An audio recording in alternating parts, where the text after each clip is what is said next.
Hello बच्चों, आइए अब इसके आगे बढ़ते हैं। अभी तक मैंने आपको कारक की परिभाषा, कारक के प्रकार, कारक विभक्ति की परिभाषा, कारक विभक्ति के प्रकार बताए। अब मैंने जो 6 कारक बताए आपको, उन 6 कारकों की परिभाषा और विभक्ति के विषय में पढ़ते हैं और समझते हैं। बच्चों, पहला कारक हमारा क्या है? कर्ता कारक,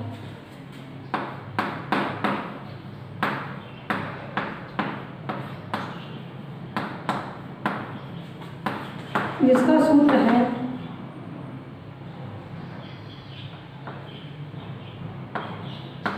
स्वतंत्र कर्ता।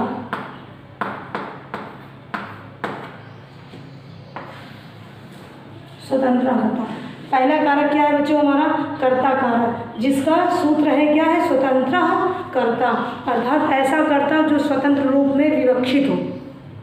इसकी परिभाषा देख लीजिए।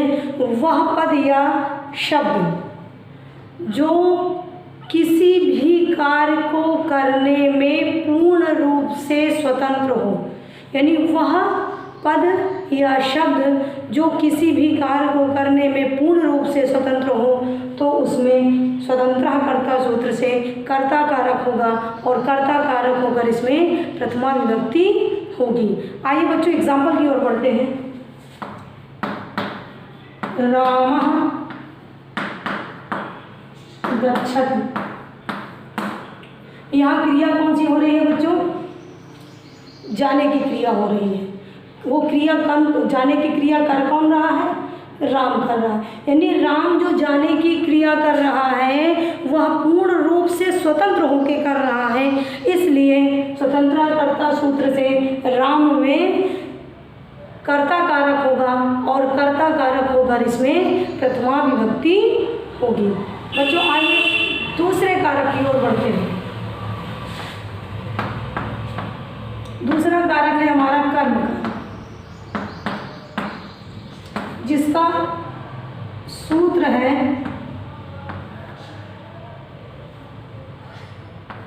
कर्म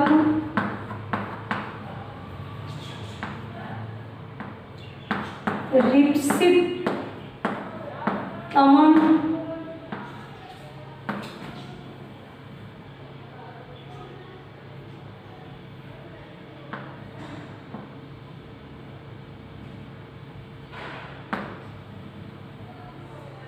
कर्तुरिप्सित तमम कर्म।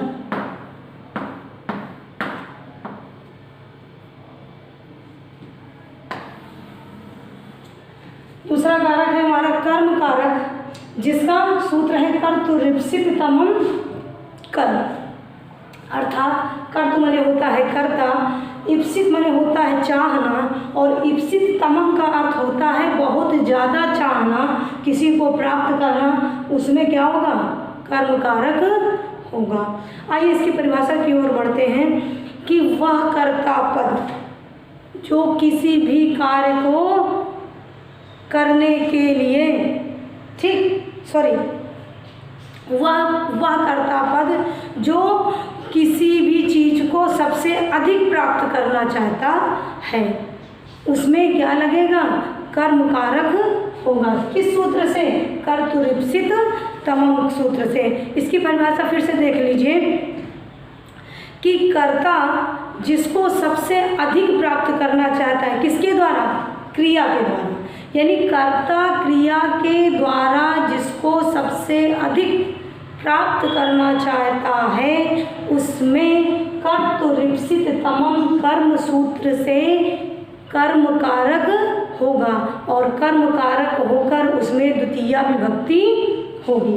आइए बच्चों आपको एक एग्जाम्पल देके मैं समझाती हूँ।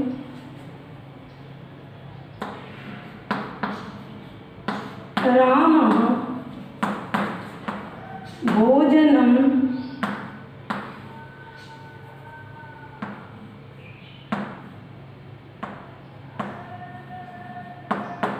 खादति।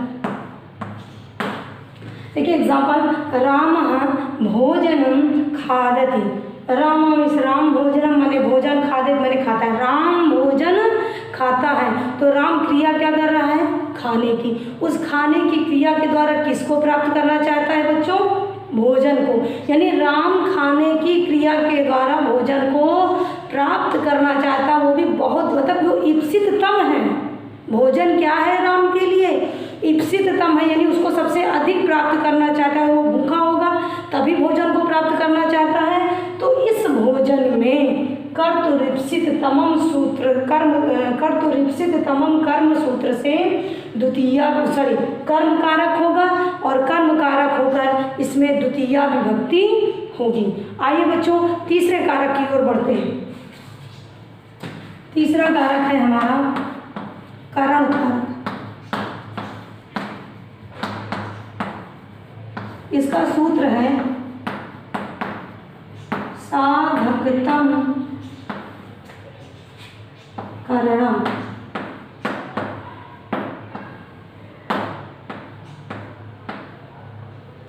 ठीक, करण कारक हमारा तीसरा है। तीसरा कारक कौन सा है? करण कारक। इसका सूत्र क्या है? साधकतम करणम। क्या है सूत्र बच्चों? साधकतम करणम, अर्थात ऐसा साधन जो कर्ता के लिए उपयोगी हो, अर्थात ऐसा साधन जो कर्ता उपयोग करता हो, उसमें करण कारक होगा, उसमें करण कारक होगा। आइए इसकी परिभाषा की ओर बढ़ते हैं।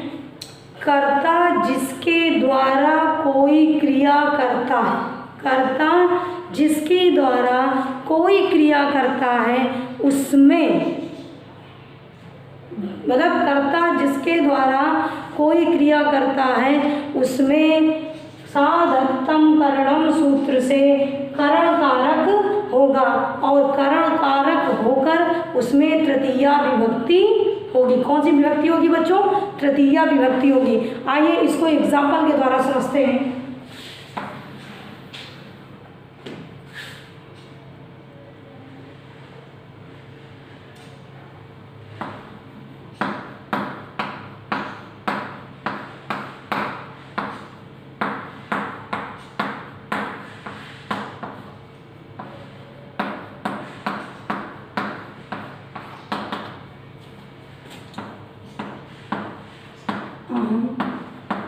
लेखिन्याः लिखा।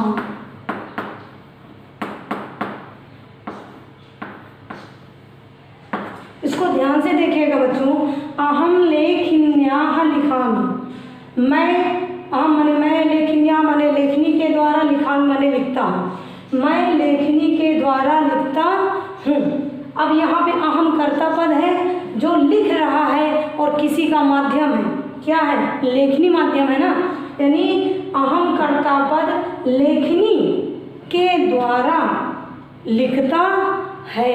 तो जिसके द्वारा लिखता है उसमें साधकतम, यानी जिसके द्वारा लिखता है, यानी किसके द्वारा? लेखनी के द्वारा लिखता है। तो लेखनी में साधकतम करणम सूत्र से करण कारक होगा, और करण कारक होकर इसमें तृतीया विभक्ति होगी।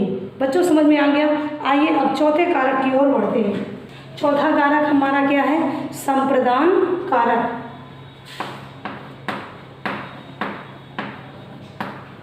संप्रदान कारक, इसका सूत्र है कर्मणा यमभिप्रेति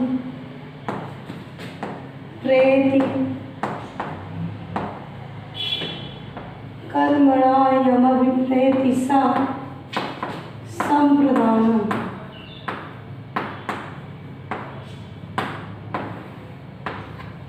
ठीक, बहुत बड़ा सूत्र है ये। हमारा चौथा कारक क्या है? संप्रदान कारक, जिसका सूत्र है कर्मणा यमभिप्रेति सा संप्रदानम। कर्मणा यमभिप्रेति सा संप्रदानम। ये सूत्र ये कह रहा है कि कर्ता जिसके लिए कोई क्रिया करता है, अर्थात कर्ता जिसके लिए कोई कार्य करता है उसमें कर्मणा यमभिप्रेति सा संप्रदानम सूत्र से संप्रदान कारक होगा, और संप्रदान कारक होकर उसमें चतुर्थी विभक्ति होगी। कौन सी विभक्ति होगी बच्चों? चतुर्थी विभक्ति। आइए बच्चों इसको मतलब कि एग्जाम्पल के द्वारा समझते हैं। जैसे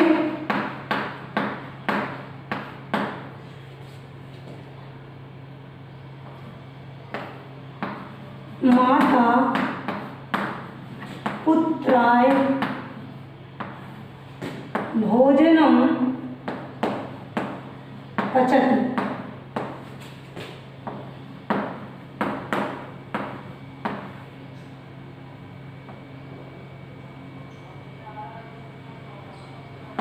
ठीक, एग्जाम्पल मैंने क्या बताया, माता पुत्राय भोजनम पचति।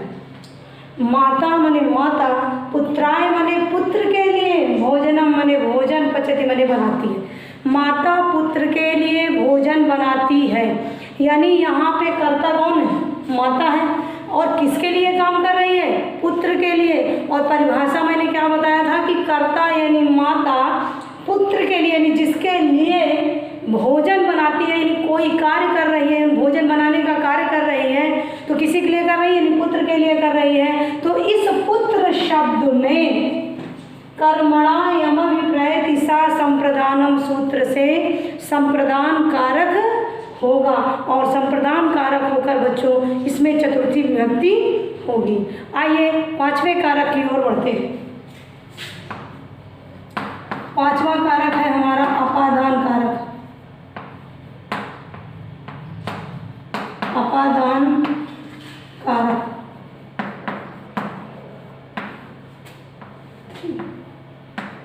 इसका सूत्र है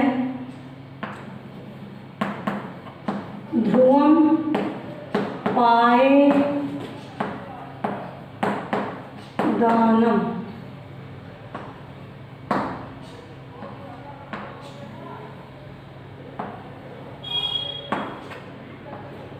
ठीक, इस पांचवा कारक हमारा कौन सा है, पांचवा कारक हमारा है अपादान कारक। पांचवा कारक क्या है बच्चों हमारा, अपादान कारक। इसका सूत्र क्या है, ध्रुवम पाए अपादानम। क्या है, ध्रुवम पाए अपादानम। ध्रुवम होता है निश्चित, ठीक, अपाय मतलब होता है अलग होना। अपाय का अर्थ क्या होता है, अलग होना, और यानी निश्चित रूप से कोई वस्तु जब किसी से अलग होती है तो जिससे अलग होती है उसमें अपादान कारक होगा। यानी जब कोई वस्तु किसी से अलग होती है, जब कोई वस्तु किसी वस्तु से अलग होती है तो उस अलग हो, जिससे अलग हो रही है वस्तु, उसमें ध्रुवम पाए अपादानम सूत्र से अपादान कारक होगा, और अपादान कारक होकर उसमें पंचमी विभक्ति होगी। जैसे देखिए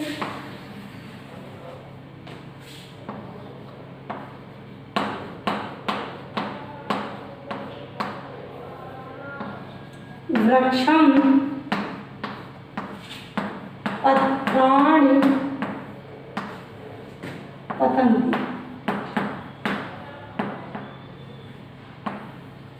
इसको ध्यान से देखिएगा बच्चों, वृक्षम पत्राणि पतन, सॉरी वृक्षम नहीं, वृक्षात पंचमी लगा हुआ है ना,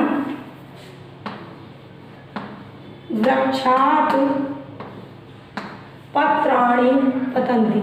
वृक्षात वृक्ष से, वृक्षात वृक्ष से पत्राणि पत्ते पतन्ति गिर रहे हैं।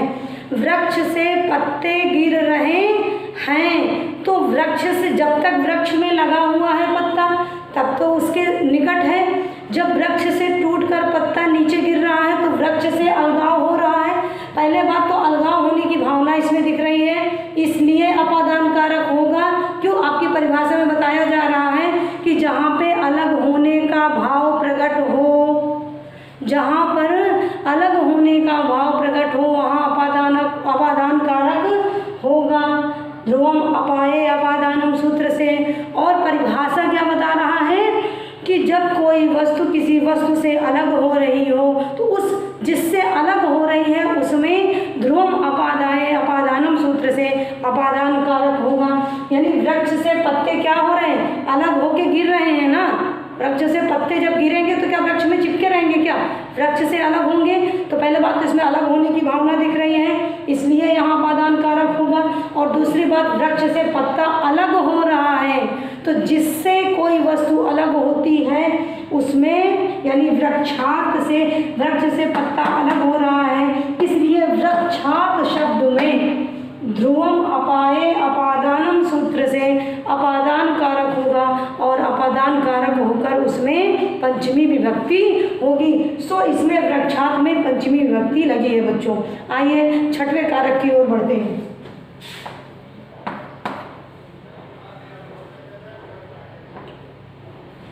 अधिकरण कारक। अधिकरण कारक इसका सूत्र है आधारोधिकरणम।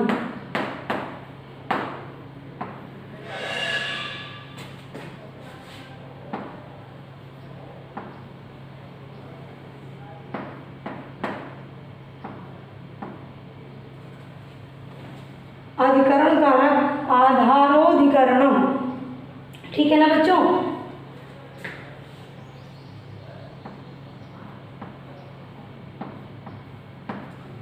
ठीक, अधिकरण कारक हमारा छठवां कारक है जिसका सूत्र है आधारोधिकरण, यानी इस सूत्र से आपका अधिकरण कारक होगा।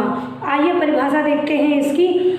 जिस क्रिया ने यानी क्रिया के आधार को, आधार मतलब बेस आपका, क्रिया के आधार को अधिकरण कारक कहते हैं। कैसे देखिए, जब कर्ता किसी आधार पर कोई क्रिया करता है, जब कर्ता जो है किसी आधार पर कोई क्रिया करता है, ठीक है। कर्ता, फिर से देख लीजिए, कर्ता जब किसी आधार पर कोई क्रिया करता है तो उस आधार वाले शब्द को यानी उस आधार में क्या लगेगा, अधिकरण कारक होगा। आधारोधिकरणम से यानी आधार में अधिकरण कारक होगा। कर्ता जब किसी आधार पर कोई क्रिया करेगा तो उस आधार पर क्या होगा, अधिकरण कारक होगा। और बच्चों अधिकरण कारक होकर उसमें सप्तमी विभक्ति होगी। आइए एग्जाम्पल देखते हैं इसका, फिर उसके द्वारा इसको समझते हैं। एग्जाम्पल इसका क्या है,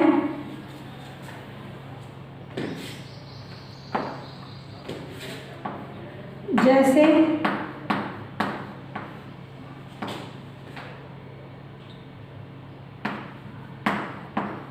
चटका